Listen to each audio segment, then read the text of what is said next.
Bonjour tout le monde, c'est Turcotte pour mon coach de nutrition.com.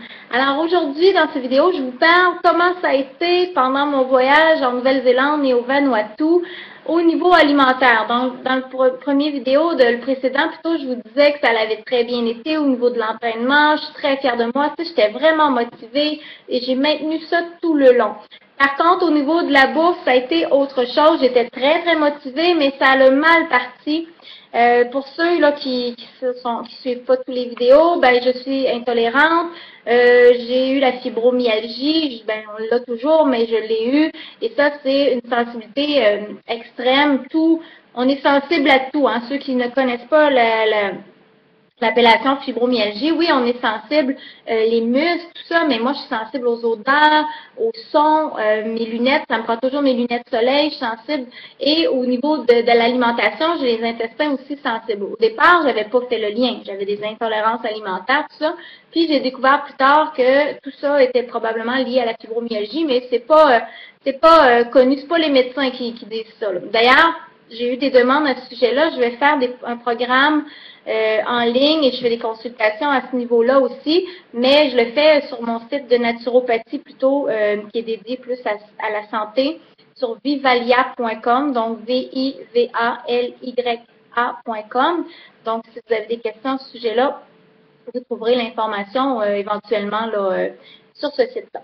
Alors, tout ça pour dire que je suis très intolérante, tout ce qui est additif chimique, agent conservateur, mais je pensais que je l'étais moins. Hein. C'est le système nerveux qui est atteint parce que je me suis demandé beaucoup, j'ai été exigeante envers moi-même, c'est le système nerveux qui était atteint. Et là, il tolère moins de choses, donc il faut que j'apprenne à mon système nerveux de se calmer le pompon, puis que je suis pas en danger de mort à chaque fois que je mange quelque chose qui a un additif. C'est pas bon à long terme, mais c'est ça. Et donc, à chaque fois que je voyage 3-4 fois par année, je prends 5 à 7 livres. Donc, à chaque fois que je reviens de voyage, ça me décourage parce que je suis toujours motivée. Je suis une fille à son affaire, je fais mes affaires, tout ça, puis je reviens avec un surplus de poids. Je sais pertinemment que c'est de la rétention d'eau. Hein. C'est impossible de prendre 7 livres. Là, c'est 3500 calories. Donc, c'est impossible. Je n'ai pas mangé 10 700 calories d'over pour prendre... Je sais très bien tout ça. Mon cerveau l'assimile, mais c'est fatigant pareil de le dire. Fait que là, pour débuter mon voyage, j'avais préparé tous mes lunchs pour 2-3 jours parce qu'on s'en allait en camping-car. Je me disais le temps que je me place, puis que j'aille à l'épicerie, puis que je me fasse ma bouffe, ben je vais être bien organisée parce que je tolère pas le gluten, mais les agents de conservation aussi, puis il y en a dans tout. Donc, au départ, je pensais que c'était juste le gluten avant, puis là, j'ai réalisé que c'était les agents de conservation, produits chimiques et tout ça. Et là, j'avais mes lunchs, mais ça n'a pas passé à la douane. Ils m'ont fait jeter toutes mes choses, donc j'ai pas eu le choix de manger autre chose que ce que moi j'avais préparé. Mais je me suis pas lancée dans du McDo, puis du Subway, puis du fast-food, là. J'ai acheté des petits repas préparés d'avance dans un petit magasin, genre du poulet avec du riz, des légumes, tout ça. Mais même ça, ça l'a pas passé. Probablement qu'il y avait du gluten comme agent de conservation ou comme du glutamate monosodique. Probablement il y a des choses comme ça. J'ai gonflé, là, je suis venue le ventre super gonflé, j'avais de l'air encore une fois enceinte.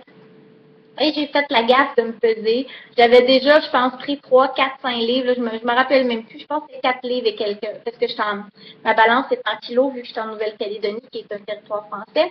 Donc, j'avais pris 4 livres et quelques. Donc, ça partait mal. Hein? Fait que j'ai continué quand même. Mais là, j'étais vraiment partie dans le but de dire je vais manger que ma bouffe et tout ça. Par contre, à cause de ça, je dois avouer que je me suis dit, ben là, tant qu'à faire, là, je prendrai pas plus que 5-7 livres. Là, j'ai déjà parti des voyages que j'ai mangé vraiment de la malbouffe volontairement, puis en me disant j'en mange jamais, puis de toute façon je prends du poids. Mais là, je me suis pas lancée dans la malbouffe nécessairement, mais je me suis permis. Il y avait des soupers dans des tribus pour voir les Maoris, par exemple, au Vanuatu. Il y avait des soupers, donc il fallait inclure des soupers. Avant, j'étais tellement mindée puis tellement à mon affaire que je pense que si j'avais pas eu mon aventure des douanes, j'aurais été assez folle pour dire non, j'amène mon lunch puis risquer d'avoir de l'air d'avoir du culot ou d'être impoli. Je pense que je l'aurais fait. Mais là, je me suis dit, bon, regarde, faut que j'apprenne peut-être de cette histoire-là. Puis, mais j'ai mangé très bien. C'est souvent ils n'ont pas de four, pas d'électricité. C'est souvent dans des fours, dans la terre, ils mettent la viande avec des légumes, dans des feuilles de banane et tout ça. Donc, il n'y avait pas d'agent de conservation là-dedans. Je me suis dit, ben, je vais me permettre, puis je vais faire changement. C'était très bon. Alors là, par la suite, je suis fière de moi malgré tout.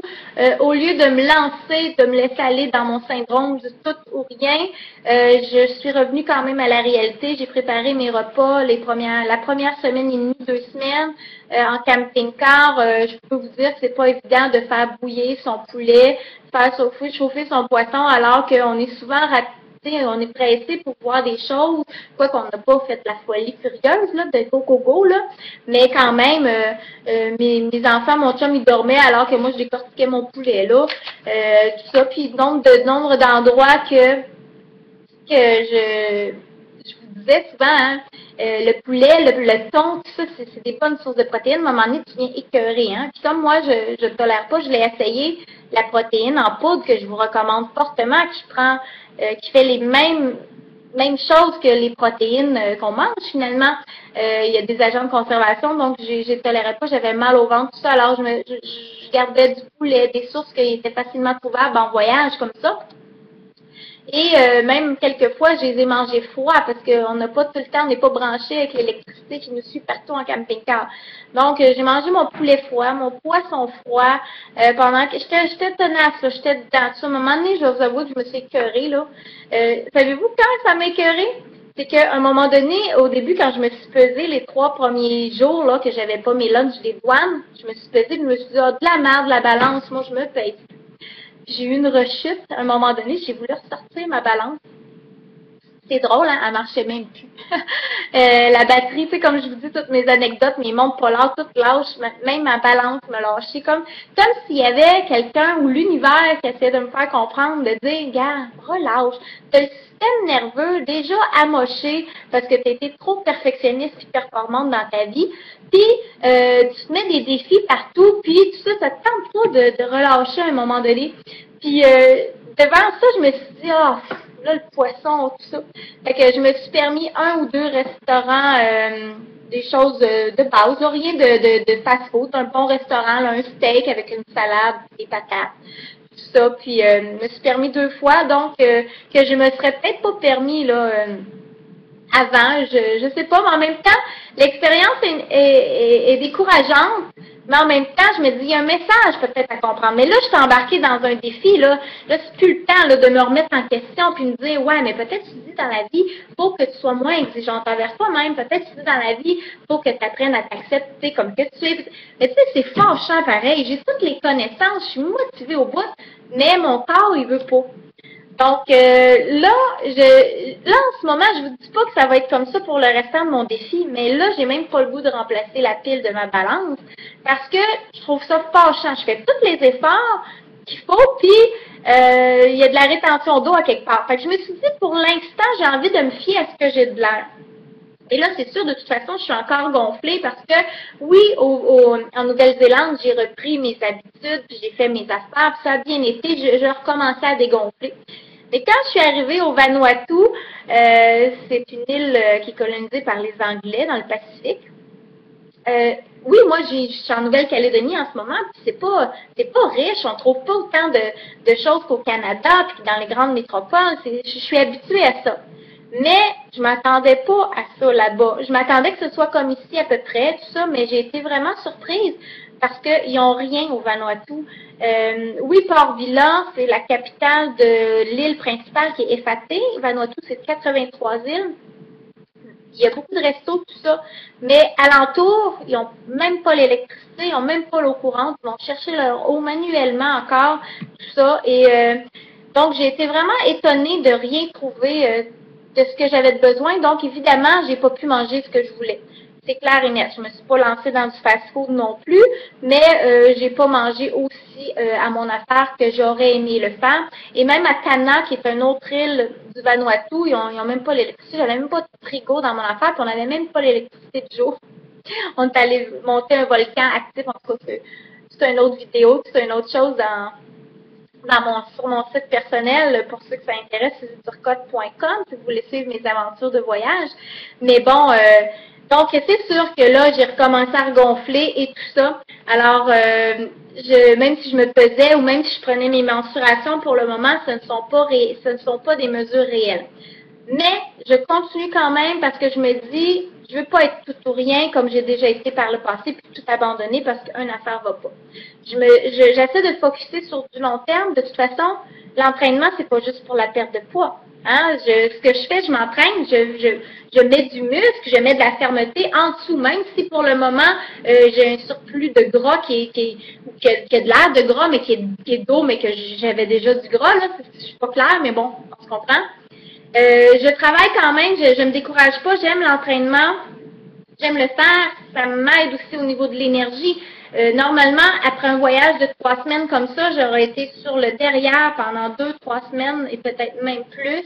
Et là, dès mon arrivée, le lendemain, je suis allée au gym, j'ai beaucoup d'énergie. Alors, je sais que l'entraînement aussi, ça a des bienfaits, donc c'est pas juste pour la perte de poids. Puis quand on le fait pas juste pour la perte de poids, justement, on a plus de chances de pas se décourager. Puis avec la maudite balance, là, j'en ai tellement vu dans mon bureau qui se décourageait pour la balance, alors que physiquement, il avait de l'air d'avoir vraiment perdu, mais il fiait trop à la balance. Donc, je me remets en question un peu au niveau de la façon de faire le défi. Je veux toujours voir mes abdominaux, je vais le faire, mais je dois être réaliste, je voyage tout le temps. À chaque voyage, j'empile 5 à 7 livres, que ça me prend 3-4 semaines, un mois à reperdre, que ce soit de l'eau ou peut-être un peu de gras. Ça me prend du temps à le reperdre et c'est au moins le poids que je perds, ça me permet de me faire de la place pour le prochain voyage. Mais là, je m'en vais en Inde en juin en plus, 4 semaines. Donc, j'imagine que ça va être un petit peu la même chose. Alors, le défi que je me suis mis est un peu trop exigeant en fonction de comment je suis en ce moment à cause de mon système nerveux et ou fibromyalgie et tout ça. Mais je vais le continuer quand même parce que je l'ai dit que je le ferais. Et aussi, la remise en question de dire, mais arrête de t'en mettre autant, tout ça. Je veux pas abandonner tout de suite. Je me dis, il me reste 8 semaines. Puis après ça, je réévaluerai avant de me lancer dans un autre projet. Ça, c'est comment je me sens aujourd'hui. Je sais pas si ça peut changer. J'ai aucune idée, mais je vais faire mon possible pour reperdre ce que j'ai pris d'eau rapidement pour qu'on puisse voir des effets. Donc, quand je verrai que j'aurai des effets, je vous posterai des photos et puis vous allez voir que de toute façon, je sens que ma masse musculaire est en train beaucoup de prendre place. Donc, je vous ai montré de toute façon en 4 semaines que c'était possible de le faire. 4 semaines, j'ai perdu 8 livres. Donc, mon but est quand même atteint à ce que je voulais vous montrer. C'est possible. Là, j'ai eu 2 obstacles, le voyage et ma condition de santé, de mes intestins. Mais je continue de vous faire des vidéos quand même. Et puis, ça ne pouvait pas être parfait. Malheureusement, j'aurais bien aimé ça. C'est très fâchant, c'est très décourageant. Mais pour une fois, j'ai pas envie d'abandonner. Donc, je vais continuer, mais de façon différente. Alors voilà, j'espère que mes vidéos vous inspirent et si vous avez l'impression que vous avez des symptômes comme moi, ben ça va me faire plaisir de vous aider, pas par des programmes en ligne, ça doit être plus personnalisé, puis ça me fait plaisir d'en prendre, j'en prends des consultations aussi, donc je vais pouvoir vous partager mes connaissances pour vous aider. Voilà, alors on se revoit dans un prochain vidéo, au revoir.